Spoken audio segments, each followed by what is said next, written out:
नमस्कार साथियों। Shri Vijay art academy की टीजीटी और पीजीटी आर्ट की क्लासेस में दोस्तों आपका हार्दिक स्वागत है। जिन दोस्तों ने मेरे चैनल को अभी तक सब्सक्राइब नहीं किया है वो दोस्त हमारे चैनल को सब्सक्राइब करें, लाइक करें और दोस्तों जो आपकी आवश्यकता हो उसके अनुसार आप कमेंट करें। आपकी कमेंट मैं पढ़ती हूँ, मुझे बहुत अच्छा लगता है और मुझे आप लोग इतना रिस्पॉन्स कर रहे हैं, ये मेरा सौभाग्य है। दोस्तों आपकी तैयारी इसी तरह निरंतर चलती रहे और हमारे साथ जब आप बने रहेंगे तो आपको महत्वपूर्ण बातें पता चलेंगी, महत्वपूर्ण क्वेश्चन आपको मिलेगा। और दोस्तों आज मैं जो आपके लिए वीडियो लेकर के आई हूँ वो 30 प्रश्नों की एक श्रृंखला है। ये श्रृंखला ऐसे ही 30 प्रश्नों की निरंतर चलती रहेगी और इस श्रृंखला के माध्यम से आपको महत्वपूर्ण प्रश्न मिलेंगे जो आपके लिए आवश्यक हैं। ऐसे महत्वपूर्ण प्रश्न जो सामान्य तौर पर किताबों में आपको नहीं मिलते हैं, एक जगह आपको मिलेंगे। आइए देखते हैं दोस्तों कि वो कौन से ऐसे महत्वपूर्ण प्रश्न हैं। देखिए, सबसे पहला हमारा प्रश्न है, क्वेश्चन है, कौन सा कलाकार छायावादी शैली का कवि था? तो दोस्तों आपने राजस्थानी कलाकार राम गोपाल विजयवर्गीय का नाम सुना होगा। राम गोपाल विजयवर्गीय।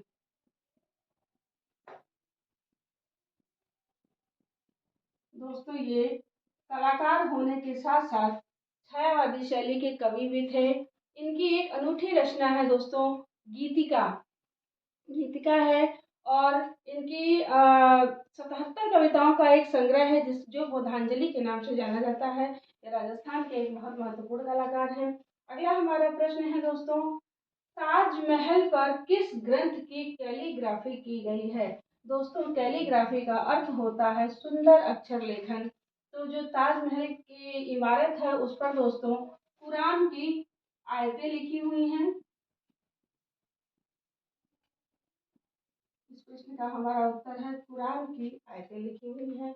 अगला हमारा जो प्रश्न है देखिए, नाट्य मंडप की सज्जा का उल्लेख किस ग्रंथ में है? तो नाट्य मंडप की सज्जा का उल्लेख दोस्तों सोमेश्वर कृत मानसोल्लास में है। ये ग्रंथ सोमेश्वर ने लिखा था।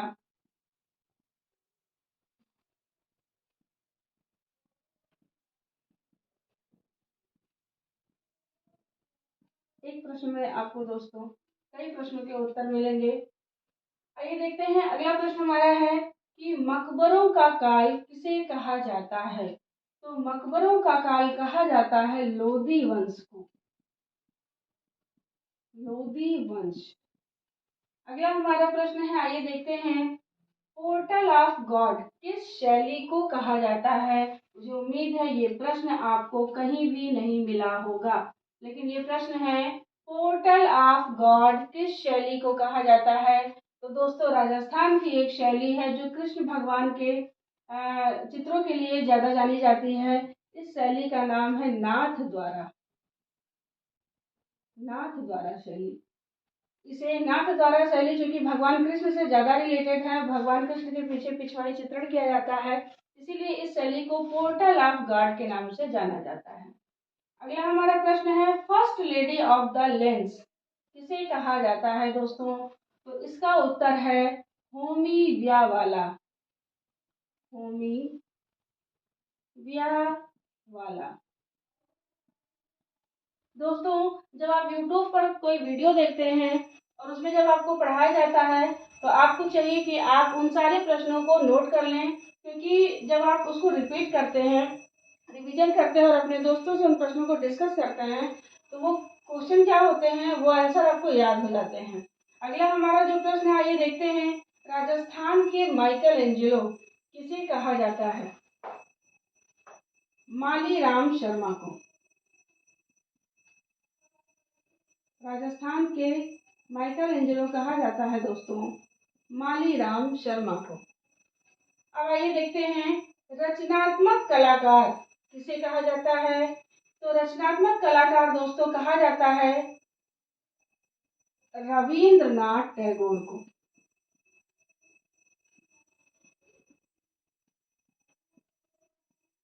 रविंद्रनाथ टैगोर को रचनात्मक कलाकार की संज्ञा दी गई है। राजस्थान के किस कलाकार को गुरु कहा जाता है? तो दोस्तों राजस्थान के भूरी सिंह शेखावत, भूरी सिंह शेखावत को कला गुरु के नाम से जाना जाता है।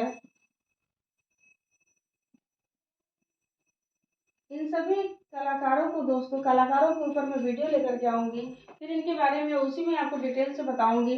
बाकी जो कुछ महत्वपूर्ण बातें मैं आपको बता देती हूँ। भूरी सिंह शेखावत को दोस्तों गाँवों का चितेरा भी कहा जाता है, गाँवों का चितेरा।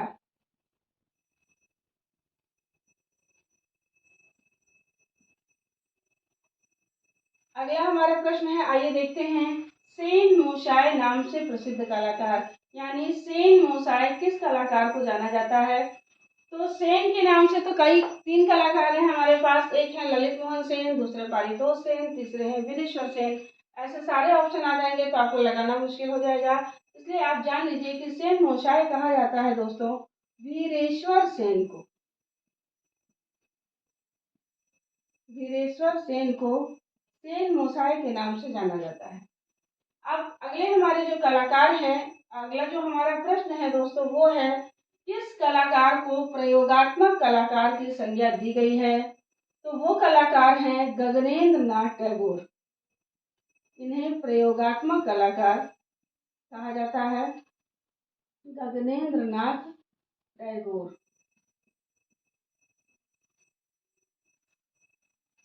गगनेंद्र नाथ टैगोर दोस्तों नव बंगाल शैली के प्रथम कलाकार भी माने जाते हैं।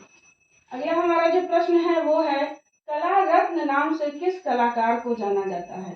तो कला रत्न के नाम से दोस्तों राम गोपाल विजयवर्गीय को जाना जाता है।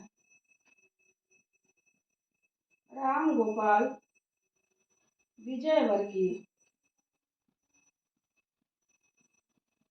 दोस्तों हमारे घर में नवरात्र की पूजा चल रही है, तो हो सकता है आपको हमारे घर में घंटियों की आवाज़ आ रही हो, तो आप लोग भी माँ दुर्गा का स्मरण करिए और अपनी पढ़ाई की तैयारी में लग जाइए। देखिए अगला हमारा जो प्रश्न है वो है, संसद भवन में स्थापित 6 फीट ऊंची सूर्य देव की प्रतिमा का निर्माण किसने किया था? दोस्तों एक बहुत ही मशहूर मूर्तिकार हैं। इस समय जितनी भी मूर्तियां ज़्यादातर बनाई जा रही हैं वो उन्हीं के द्वारा बनाई जा रही हैं दोस्तों। वो हैं राम सुतार।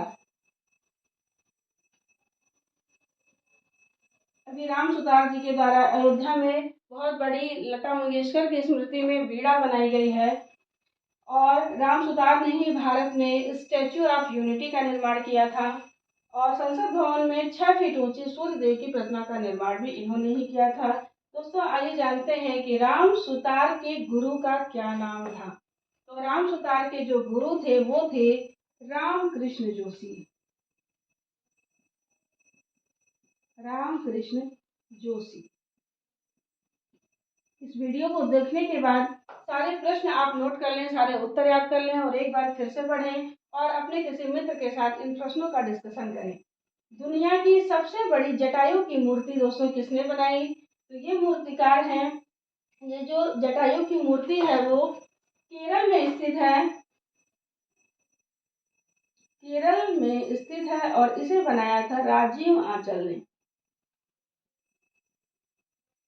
अंचल। आइए अब देखते हैं अगले प्रश्न। अगला प्रश्न देखते हैं दोस्तों, शिकार करते हुए शिकारियों को मुखौटा लगाया हुआ किस प्रागैतिहासिक गुफा में दिखाया गया है? तो दोस्तों अभी हमने मेरी प्रागैतिहासिक की वीडियो आपने देखी होगी, तो उसमें आपने भीमबेटका पढ़ा होगा, लेकिन ये प्रश्न आपको नहीं मिला होगा, तो ये प्रश्न अलग से लेके आई हूँ कि शिकार करते हुए शिकारियों को मुखौटा लगाया हुआ किस प्रागैतिहासिक गुफा में दिखाया गया है दोस्तों? तो वो है भीमबेटका। भीमबेटका। अगला हमारा प्रश्न है, एलोरा की किस गुफा में महामयूरी सरस्वती की प्रतिमा मिली है दोस्तों? तो उस गुफा का नंबर है गुफा संख्या 6। एलोरा में कुल 34 गुफाएं पाई गई हैं, उसमें 6 नंबर की गुफा में महामयूरी सरस्वती की प्रतिमा मिली है। अगला हमारा जो प्रश्न है दोस्तों वो है, 1970 में आर्टिस्ट प्रोटेस्ट मूवमेंट किसने चलाया था? तो इन्हें आप बहुत अच्छे तरीके से जानते हैं, उनका नाम है दोस्तों जगदीश स्वामीनाथन। जगदीश स्वामीनाथन। इन्होंने और भी बहुत सारे महत्वपूर्ण कार्य किए हैं, वो आप तब जानेंगे जब मैं इन कलाकारों पर वीडियो लेकर के जल्दी ही आऊंगी आपके सामने। और अगला हमारा प्रश्न है दोस्तों, कांच पर भारतीय चित्रकारी नामक पुस्तक किसने लिखा है? तो इसके जो लेखक हैं वो हैं जया अप्पा स्वामी। जया अप्पा स्वामी। दोस्तों इनको तंजौर कला पर शोध की उपाधि भी मिली हुई है, और ये जो कांच पर भारतीय चित्रकारी है वो तंजौर की चित्रकला पर ही आधारित है। अगला हमारा प्रश्न है, किस भारतीय कलाकार की तुलना यूरोपीय कलाकार देगा से की जाती है? ये प्रश्न आपके लिए बहुत ही नया है। इसके देगा से की जाती है दोस्तों श्याम वक्ष चावड़ा।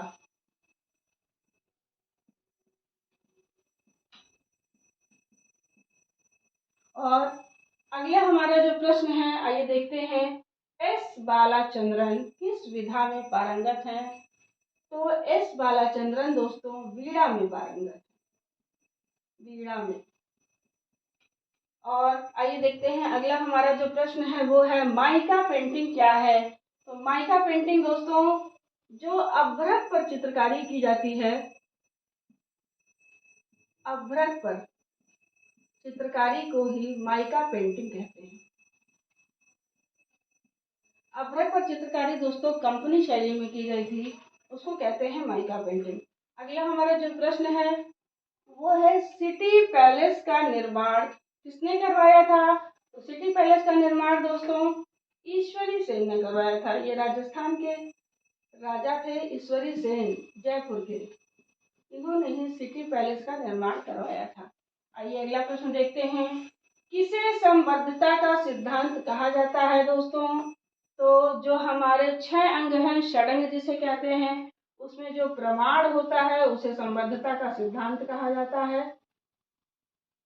षडंग जो है, यशोधर पंडित ने अपनी कामसूत्र पर जो जयमंगला नामक टीका लिखी थी उसमें 6 अंगों का उल्लेख किया है, उसमें प्रमाण भी एक अंग है जिसे संबद्धता का सिद्धांत कहा जाता है। अगला हमारा जो प्रश्न है वो है, सम्रांगण सूत्रधार का विषय क्या है? तो दोस्तों सम्रांगण सूत्रधार का जो विषय है वो है स्थापत्य कला।